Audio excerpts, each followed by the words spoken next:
This is a special edition of Junk in the Trunk at Vulcan Park and Museum.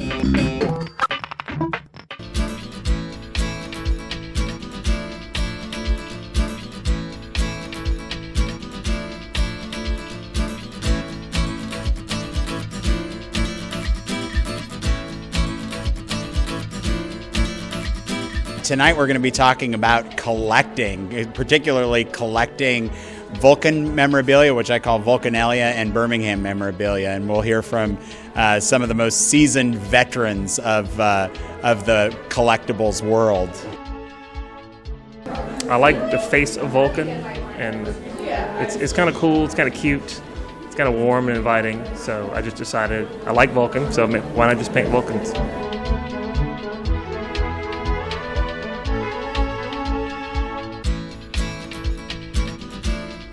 In 1975, I was a cheerleader with the World Football League of the Birmingham Vulcans right out at Legion Field. And also, the most unique thing is, for half of the games, I was the Vulcan mascot himself, which was really fun, really cool. What you were doing at the time, you didn't consider any of the historical perspectives of it. You were just so excited to be a part of it. I guess we all collect different things whether we think about it or not. I want to go on record as saying while I may have enabled these collectors, I did not put a gun to their head and force them to buy any of this stuff. Well, I grew up in Birmingham, so I always had and I lived almost at the base of Vulcan. I used to hike up here a long time, and then after I moved away, one day I was in an antique shop and I saw a little Vulcan statue, and I picked it up and I said, I'm going to start collecting these things. So that was the start of about a 20-year collection with that one little statue from an antique store. And most collectors will tell you their favorite thing is the last item they bought. You know, for a real collector, it's the thrill of the hunt. But we do collect Birmingham pieces, and I just brought some pieces just to show you as an example of the types of things that people collect. This is called flash glass, and it was a very common antique, very inexpensive, and this one says Birmingham State Fair, 1902. Another thing that we collect is pottery, and these little jugs, and it's really interesting. Most of them that we have are 1 gallon or 3 gallon size, but these little boogers here are worth more than what the big ones are. And this one is J.C. Mayfield Manufacturing Company, Birmingham, Alabama. But it is interesting, on most of the old items that we have, and have these little souvenir loving cups, napkin rings. Since Vulcan wasn't put up until, 1936, 38, 39, whatever. Most of these things that predate that, of course, they don't have Vulcan on them. And what you have is the terminal station, you have Sloss furnace, you have all these little emblems that they put on these things. So, and that's the majority of what you find if you're collecting Birmingham antiques that have got any age to them. They will not be Vulcan. They will have these other little things that are emblems on them.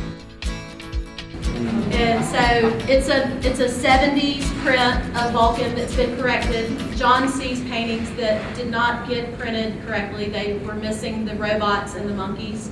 So this is a piece that has been kind of the base of our collection. And we've collected other things. We've had fun just going and finding things that we knew that Graham didn't have, which was hard. And so I have this scarf that is from the centennial in 1972, and I just learned tonight, Greg knew the artist is Frankie Welch, who was the scarf maker to the presidents in the 70s. So we've had fun trying to find some things that weren't statues, that weren't really expensive, and we found some fun decanters and things like shot glasses and just some different things, some different memorabilia. But I remember when we walked up those stairs and then that door opened, I did not want to go out. I could see down the same way you can see today, and I just did not want to go out. So I just grabbed one of her legs and sort of followed her that way. And she had a big billowing skirt on, just kind of wrapped me, and that sort of kept me from being totally mortified. Well, Vulcan was just 1 foot off the ground. And so I you just sat down on the big toe, but it was big enough to sit on. The toe itself was big enough to sit on. And all the children, when their mother said, meet me at 4 o'clock, that's where we all met. In 35, when they decided to move Vulcan up here, well, we were kind of missing him. They moved him, and that was a wonderful thing that they did. But we were just used to Vulcan. We were that close to him, to sit with him. And he is awfully tall. Well, I think it's pretty obvious. My mom sure made a big difference, and so did my dad. They cared a lot for the city. Dad actually moved here from Geneva, Alabama, to go to Howard College, and that's where he met my mother. So I had the privilege of growing up in Birmingham, and you couldn't not love the city with parents like that. We were really behind him. Had really been interested in Vulcan all my life. I buy and sell mid-century modern furniture.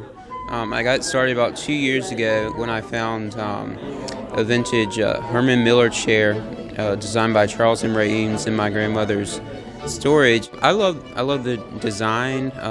It's really fun to learn about the designers. As I find these pieces, I do get to find out about the designer, and then it gives me something new to look for.